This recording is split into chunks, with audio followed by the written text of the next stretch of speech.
सुप्रभातम बच्चों, आज अपन अपने तिगंत प्रकरण के तीसरे लकार लोट लकार का अध्ययन करेंगे। अपन ने भू धातु लट लकार और लिट लकार का अध्ययन पिछले वीडियो में किया है। आज अपन लोट लकार का अध्ययन करेंगे, इसलिए कुछ सूत्र आवश्यक हैं। फिर भू धातु के लोट लकार में बनने वाले रूपों का अपन अध्ययन करेंगे। पहला सूत्र है लोटच।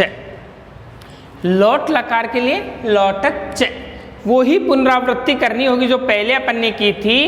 विधि, निमंत्रण, आमंत्रण, अधिष्ट, संप्रश्न और प्रार्थना के अर्थ में धातु से लोट लकार होता है।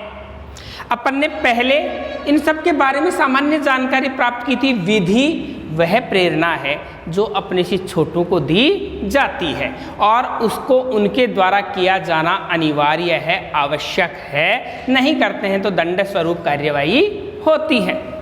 निमंत्रण अपने भाई बंधुओं को दिया जाता है। इसमें बाध्यकारिता तो नहीं होती है, लेकिन करना आवश्यक होता है।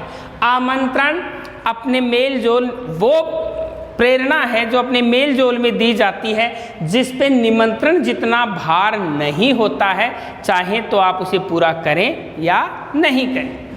इससे आगे अधिष्ठ अपने से बड़ों के प्रति, सम्माननीय लोगों के प्रति वो प्रेरणा है, जैसे किसी गुरु आदि के प्रति जो सम्मान का भाव है वो अधिष्ठ में आता। संप्रश्न किसी के प्रति वो भाव है जिनसे कुछ जानने की प्रेरणा हमें प्राप्त करनी है। और प्रार्थना बड़ों के और महान के प्रति निवेदन का भाव है। कहने का अभिप्राय इन 6 विधि, निमंत्रण, आमंत्रण, अधिष्ट, संप्रश्न और प्रार्थना के अर्थों में धातु से लोट लकार होता है। आगे आशीषी लिंग लोटो। आशीष आशीर्वाद अर्थ में धातु से लिंग लकार और लोट लकार होता है। आशीर्वाद क्या होता है? आशी धातु है अप्राप्त इष्ट वस्तु के प्राप्ति की जो कामना, ऐसी वस्तु जो हमें अभिष्ट है, जिसे हम चाहते हैं लेकिन हमें प्राप्त नहीं है, उसके प्राप्ति की कामना में जो भाव प्राप्त होता है उसे आशीर्वाद कहते हैं। और जैसे पुत्रम ते भवतु भूयाद वा, तुम्हारे पुत्र हो, तो पुत्र अभिष्ट है, अप्राप्त है, उसके प्राप्ति की कामना जो है वो आशीर्वाद है। इस अर्थ में भी धातु से लोट लकार होता है। एरुह, एरु सूत्र क्या कहता है? बहुत जगह काम आएगा अपने। एरु का मतलब लोट में ई के स्थान पर उ हो जाता है। कहने का अभिप्राय जैसे भू धातु और भवती रूप बना लेंगे हम सिद्ध करके, अन्य सूत्र लगा करके। उस स्थिति में हम एरु सूत्र से करेंगे तो ती में जो ई है, इस ई की जगह उ हो करके रूप बनेगा भवतु। तो एरु का मतलब लोट लकार में ई के स्थान पर उ होता है। लोटो लंगवत, लोट लकार में लंग लकार के समान कार्य होते हैं। ये गित लकारों में जो कार्य होते हैं वही कार्य लोट लकार में भी होते हैं। ये एक सूत्र है जो लोट की सीमा को मर्यादित करके और लंग के समान कार्य करने की प्रेरणा प्रदान करता है। लंग लकारों में क्या कार्य होते हैं? वो जो तस्थस्थ वाली बात आती है, तम ताम आते हैं, तो वो उसके लिए अग्रिम सूत्र का हम अध्ययन करते हैं। वो है तस्थस्थ मिपाम ताम तम ताम। अर्थात गित लकारों में, गित लकार कौन होते हैं? लंग, लिंग, लुंग, लिंग। लंग लकार, लिंग लकार, लुंग लकार और लिंग लकार, इन चारों लकारों में तस मतलब अपन ने पढ़ा तिप तस, प्रथम पुरुष का द्विवचन। तस थस मध्यम पुरुष का द्विवचन। थ मध्यम पुरुष का उत्तम वचन, मध्यम पुरुष का बहुवचन। तस थस थ और मिप उत्तम पुरुष का एक वचन। कहने का मतलब गित लकारों में लंग, लिंग, लुंग, रिंग, इन चारों लकारों में तस, थस, थ और मिप के स्थान पर क्रमशः ताम, तम, त और अम आदेश होता है। कहने का मतलब इन गित लकारों में इन चार तस, थस, थ और मिप के स्थान पर ताम, तम, त और अम आदेश होता है।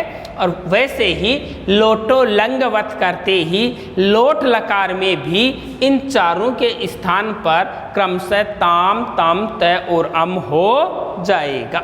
फिर आगे है सेहरिय पिच। सेहरिय पिच ये कहता है लौट के सी। अपन मध्यम पुरुष एक वचन में जब सिप करते हैं तेप, तास, झी, सिप, तो लौट के सी के स्थान पर ही आदेश होता है।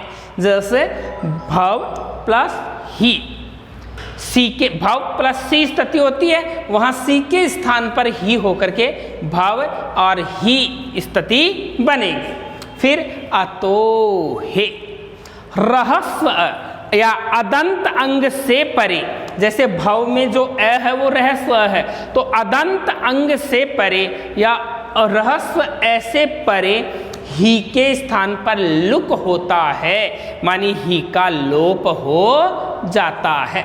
और भव ही स्थिति होकर के और अतो हे सूत्र से ही का लोप होने पर भव मध्यम पुरुष एक वचन का रूप बनेगा। आगे मेरनी, लौट के मी के स्थान पर नी आदेश होता है। लौट लकार में जो मिप है, मिप में हलंत्यम से पैकी संज्ञात और तस्य लोप से लोक होकर के मी बचता है, उसमें उस मी के स्थान पर नी होता है। और ये अनेकाल है, कई वर्णों वाला है। अनेकाल सित सर्वस्व सूत्र से अनेकाल होने के कारण ये नी संपूर्ण मी के स्थान पर होगा और भू प्लस नी स्थिति बनेगी। इसके पश्चात आडुत्तमस्य पिच्च। आडुत्तमस्य पिच्च, इस सूत्र का क्या अभिप्राय है? लौट के उत्तम को, उत्तम क्या है? उत्तम पुरुष में मिप, वस, मस, तीन प्रत्यय हैं, मिप, वस, मस, इन्हीं को उत्तम कहते हैं, यही उत्तम पुरुष बनाते हैं। तो लौट के उत्तम को आट का आगम होता है। आदेश किसी के स्थान पे आगम स्वतंत्र होगा, लेकिन आट का आगम होता है तो ये आट क्या है? टित है। आट टित है, मानी इसमें स्टे की इत संज्ञा होती है। अतः आद्यंतौ टकितौ परिभाषा से यह आट का आ उत्तम के पहले रखा जाएगा, तब स्थिति बनेगी भव आ नी, और फिर अजिनम परेण संयोजम से संयोग करने पर रूप बनेगा भवानी। और फिर अंतिम है नित्यम गित है। गित लकारों में, गित लकार वही चार, लंग लकार, लिंग लकार, लुंग लकार और लिंग लकार, और पांचवा लोट लकार उनके साथ में। इसलिए गित लकारों में सकारांत उत्तम पुरुष का लोप होता है, मानी वस और मस दो प्रत्यय लगते हैं, इन दोनों से का लोप हो जाता है और तब भवावश जो स्थिति होती है तब भवाव भवामय रूप सिद्ध होता है। अब लोट लकार भू धातु के रूप कैसे बनते हैं, इनको अपन आगे के वीडियो में पढ़ेंगे। उससे पहले अपन इन सूत्रों का स्मरण करेंगे। इन सूत्रों का स्मरण करेंगे तभी हमारा लोट लकार सिद्ध होगा। सबसे पहले लोटच, आशीसी लिंग लोटो, उसके बाद में एरुह, उसके बाद में लोटो लंगवत, फिर तस्थस्थ मिपाम, ताम तम ताम, फिर सेहरिय पिच, फिर अतो हे, उसके पश्चात मेरनी, फिर आडुत्तमस्य पिच्च और नित्यम गीत है। इन सूत्रों का समायोजन करने के साथ में ही हम लोट लकार करेंगे। अब लोट लकार भू धातु के रूप कैसे चलते हैं तो अपन एक बार उनको लिखते हैं।